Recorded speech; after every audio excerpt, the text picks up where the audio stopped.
Okay, so we're talking about consciousness, it's center here. So I would like to have Bear, I'm coming back.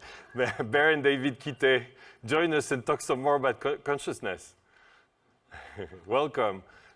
Do you still want me to interview, or you want to go right? Whatever. Yeah, you want to? Sure. Let's do it. All right. Let's have a conversation. All right. Maybe we can even have it with a room. You know, we're getting. You're actually our Yeah. last session, so please. Okay. Hello, everybody. Hey guys. Hey, nice to see everybody. You know, one thing that I always think about when I teach is that collective consciousness is so much bigger than any one consciousness. So to see everyone here and what you've brought together, I don't think you failed. No, but okay. Well, compared to that, I know. Me too. I know. So it's really, really wonderful. So thank you, thank you, thank you.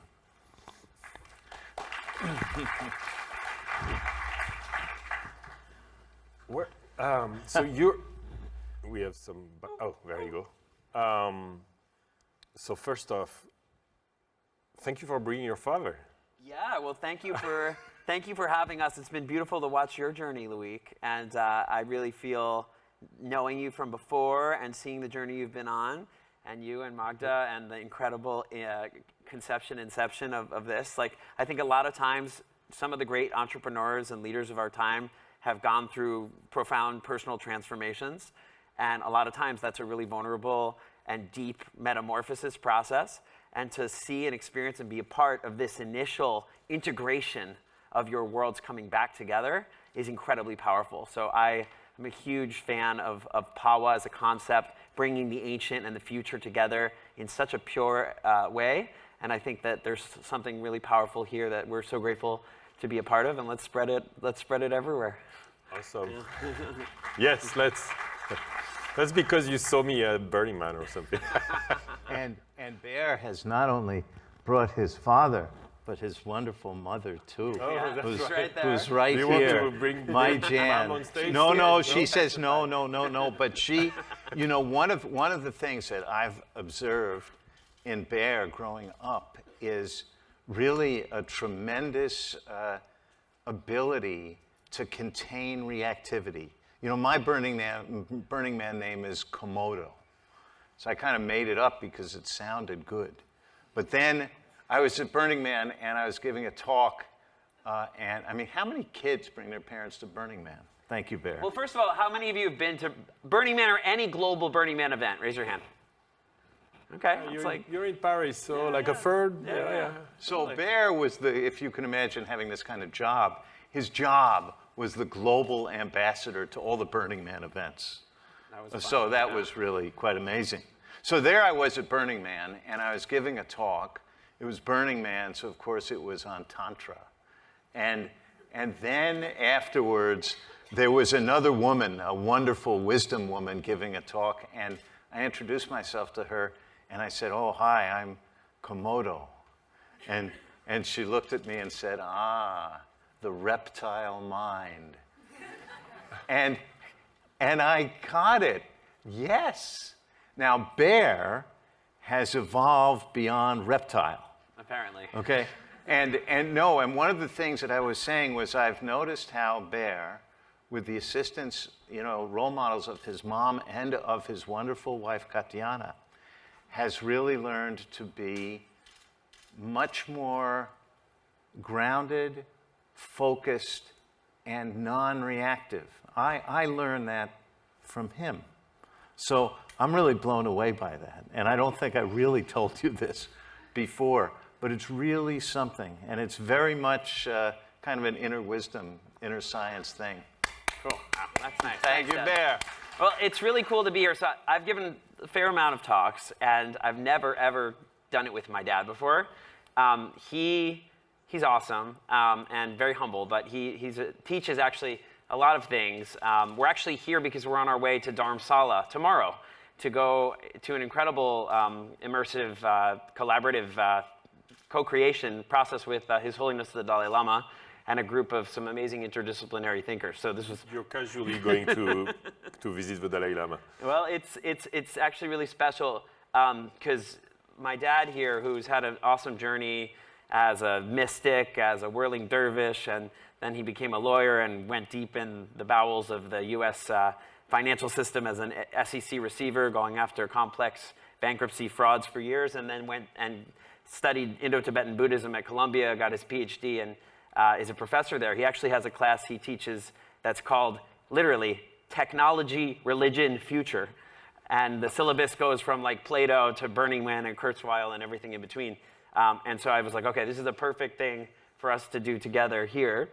Yeah, we were sort of like really interested, I think, in this talk of, we have kind of two worlds that we focus on. He's obviously got a ton of wisdom to share around, I think, a lot of the inner worlds and the ancient wisdom and a lot of modalities around consciousness.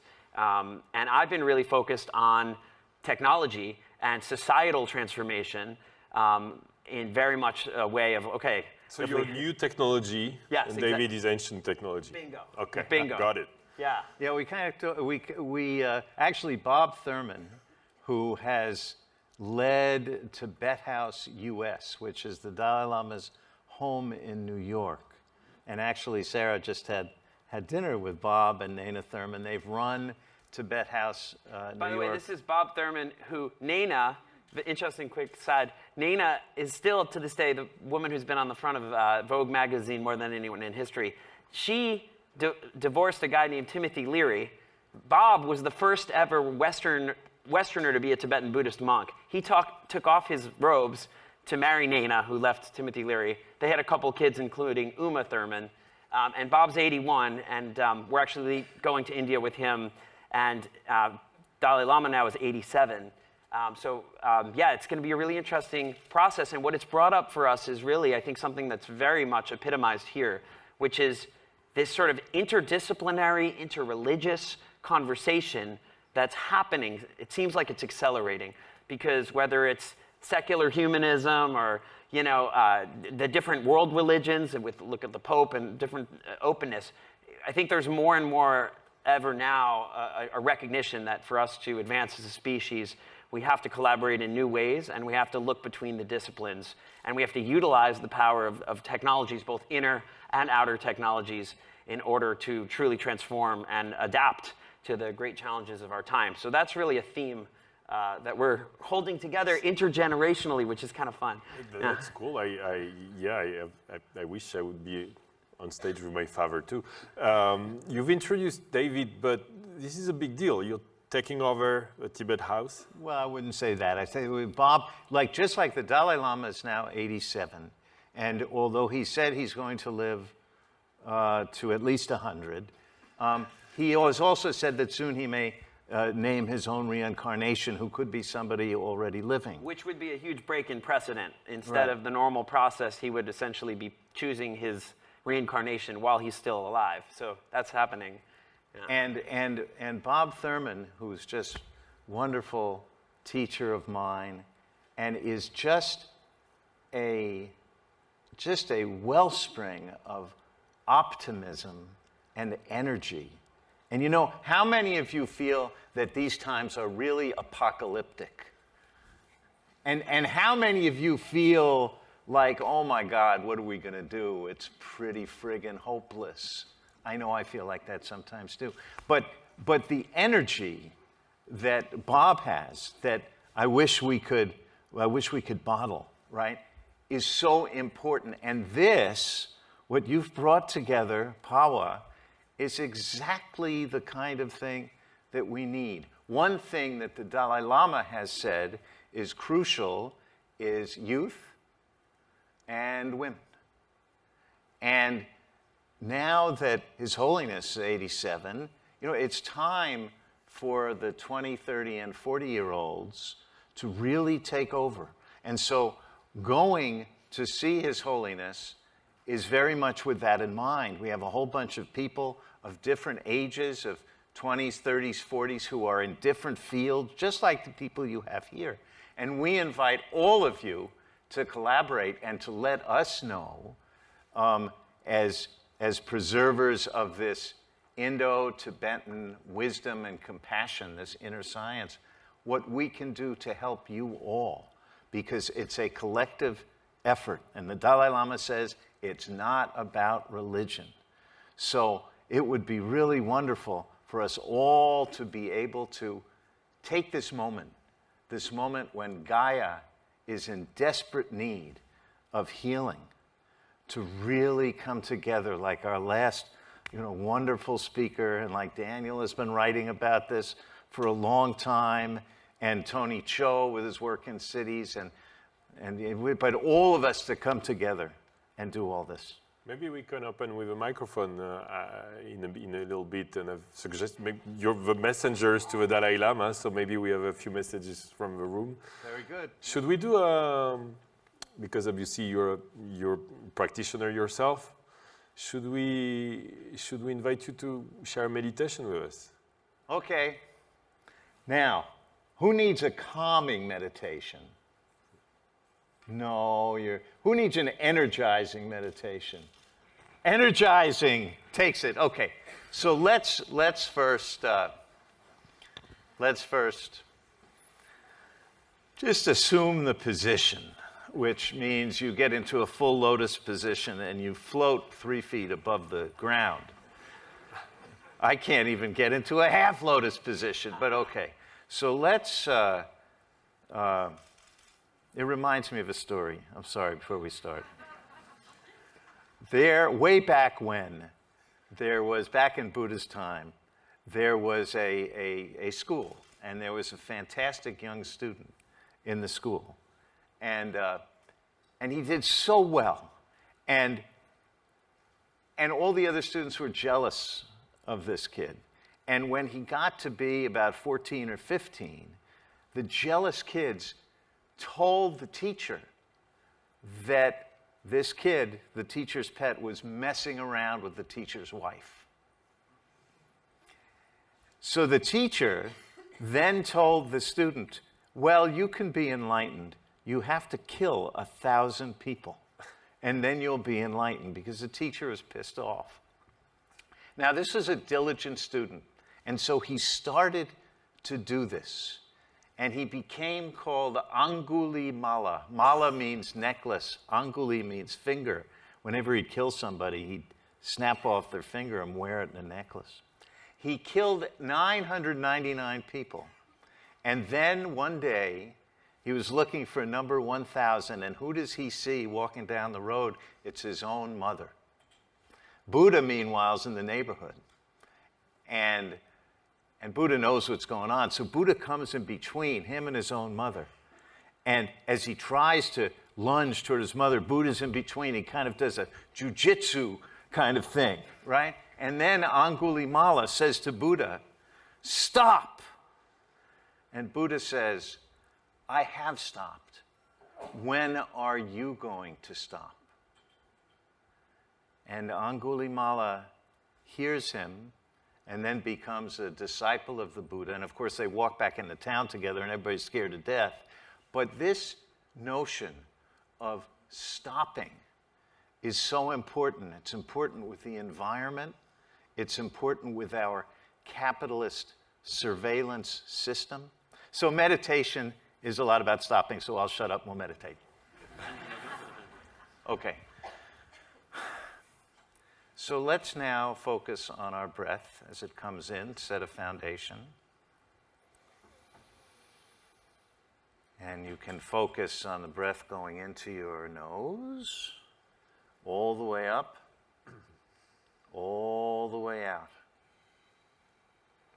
And you can focus on a little area outside of your nose as your breath goes in.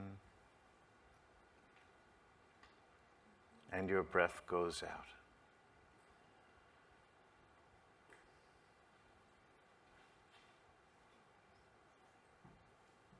At the top, there's a little gap. Follow it. At the bottom, there's a little gap. Follow it.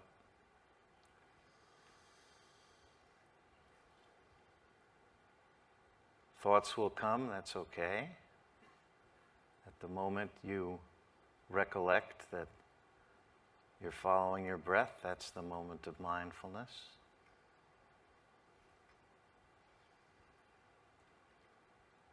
I follow my breath all the way in, follow my breath all the way out.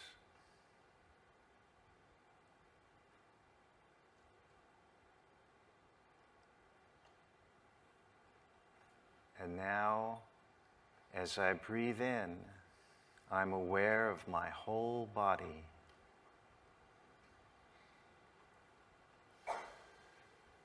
And as I breathe out, I'm aware of my whole body.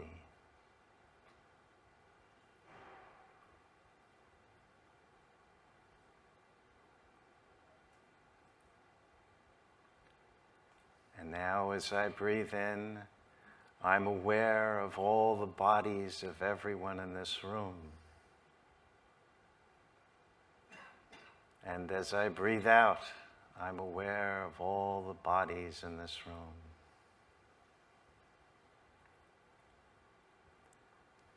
And now, as I breathe in, I'm aware of Station F and everyone here. And as I breathe out.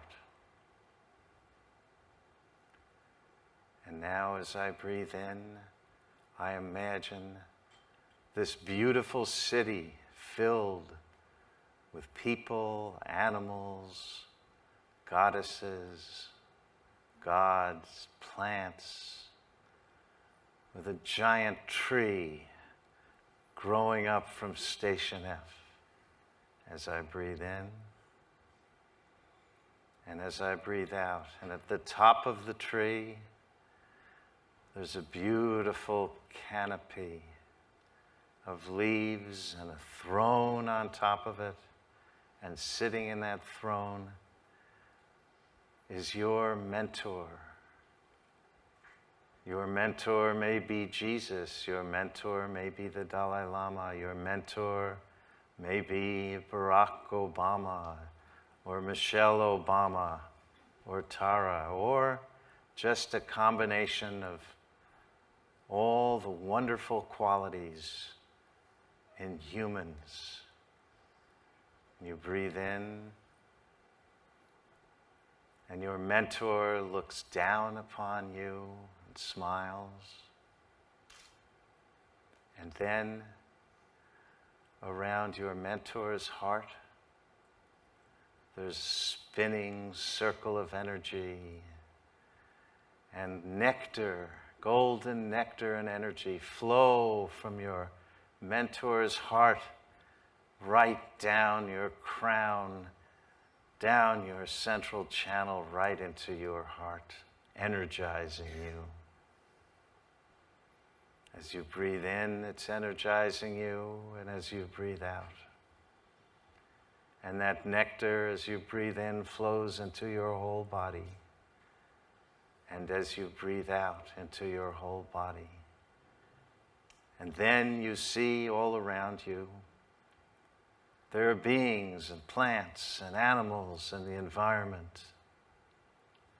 And so all that wonderful energy that comes down from your mentor, from her heart, down into your heart, then you send out, when you breathe out, to all those animals, to the great plastic island in the ocean, to everyone who needs help. And so as you breathe in, the energy comes down into your heart, energizing you, and then as you breathe out, that energy goes to all of the people, animals in need, to the environment, to Gaia, as you breathe in and you breathe out. And then your mentor smiles at you again and just comes right down into your heart. And so, as you breathe in and you breathe out, your mentor and that energy and optimism will always be with you, enabling you with this inner wisdom and inner science and inner method and energy to go out there into the world, which is why you're all here, to help it be the best world it can be. And then you come all the way back here, but your mentor is still right with you and always will be with you, helping you to do what you do. And now we're back.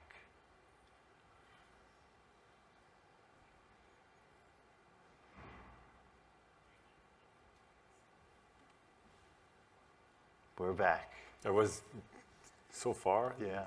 Thank you for saying we're back. Yeah, but we can, the thing is that, often meditation practice can be something that takes you to a different place, and we need that. And also wonderful in the difficult times to be able to go back to that place and to take that energy, even difficult energy, and transform it into healing energy. So, Thank you. you're welcome. And that's a kind of inner science that is so common to a lot of these ancient traditions. And at Tibet House, what we try to do is keep this present. When the Dalai Lama started this in 1987, he said, well, Tibet House may not be that important right now, but in 30, 40 years it will be, right? So here we are, and it's all about all of us collaborating. There's so many wonderful things you all are doing. Let's work together. Should we open it? Can we get Chloe a mic? Yeah. Anyone has a message for the Dalai Lama? We have two messengers here, literally going tomorrow, right?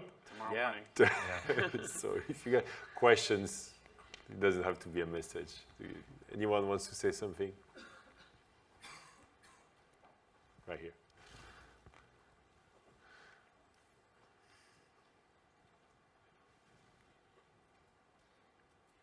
What is the quickest path to alleviate suffering at a wide scale, including potentially the use of psychedelics, if he's okay with that?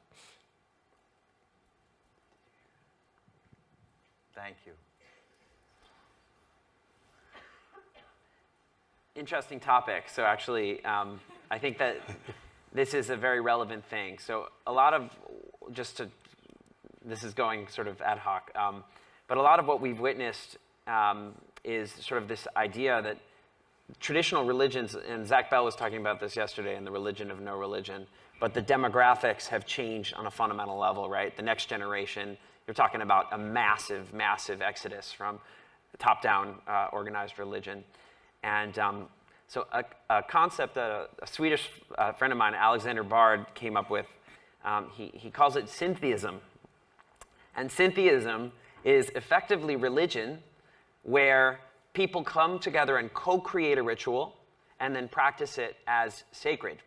So the largest example of syntheism, which is effectively a bottom-up participatory religion that we know of right now, is Burning Man. And that ritual and that process of people coming together and creating that is sort of this, in my belief, where religion is going. And now at the same time we see, even in the Catholic Church, even the Patriarch and the Eastern Orthodox, and certainly the Dalai Lama, a real openness to exploring what were the origins of what created these wisdom traditions, and how can we not just look at prescribing things that have happened in a top-down capacity, but how do we actually incept a process of that deep spiritual connection and reinvent our society. And so that is something really that I think the renaissance of psychedelics in the age of the internet, right? And this process we're all going through, in a way, I've spent years with Burning Man, very deeply helping to be a part of the global movement there. And I think what we've seen there that's so powerful is, frankly, this kind of participatory, transcendent culture that we all get to be a part of and co-create. And so to the extent that that can be something that not only is happening at the fringes of culture, but frankly, I mean, the quick thing I'd say here is that back after World War II, there was a huge movement to reinvent society to prevent World War. So have you heard of Epcot Center? Raise your hand. think of it as Disney World. EPCOT is actually an acronym. It stands for Experimental Prototype Communities of Tomorrow. Okay? Hey, Bear. Yeah, go ahead. Bear, Yeah. no. Before, since we only have 52 seconds left, you talked about community. Okay, now Bear has done a lot of things in his project now, and he is par excellence. He brings people together. He's an amazing social magician. I don't know where it comes from. It's not like me. It's not like his mom. It's really amazing. Bear, could you talk a little bit about what you're doing now? Sure. So I live in Baja, California, right at the tip of the peninsula, 5th longest peninsula in the world. And that's where I live. We have, effectively, it's 3 miles of beachfront. We have a hotel. We have a whole area that was going to become a Caesar's Palace, where an estuary was being destroyed, that we built a beautiful a whole world. Yeah, essentially that's where I live. It's in Mexico. And yeah, I really think that this intersection of people building physical communities, right? People building technologies, both inner and outer technologies, that allow us to ultimately come into a deeper coherence as a species. You know, there's so many different pieces of what we need to do ultimately to adapt and murmurate as a collective into a deeper alignment with the planet. And I think that this is a really important intersection, the ancient technologies, the future technologies, the experiential process that we all go through to come into deeper coherence with ourselves and with each other. So yeah, something like that. Have you taken any psychedelics with the Dalai Lama? Will we? Ayahuasca? Well, no, the Dalai Lama has, he reads about everything. He knows about everything. But he doesn't try things? I don't know. He's a monk. One of the monks' vows not to do that.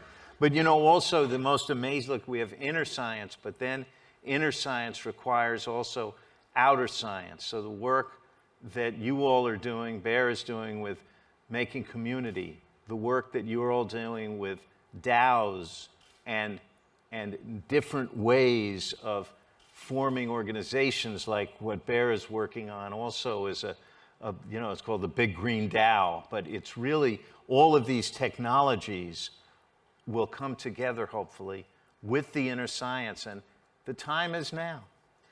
Other question? Yes? Go ahead. Okay, great. Is This that is Edith. Hi, David and Bear. So I have a question and then maybe a message based on your answer. Is there a chance, or do you know of a circle of women that are working with the Dalai Lama, young, wise women?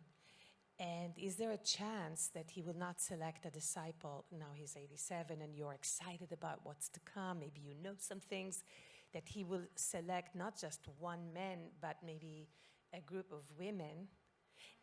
And I'm looking forward for your answers, but my message will be for him to maybe consider that.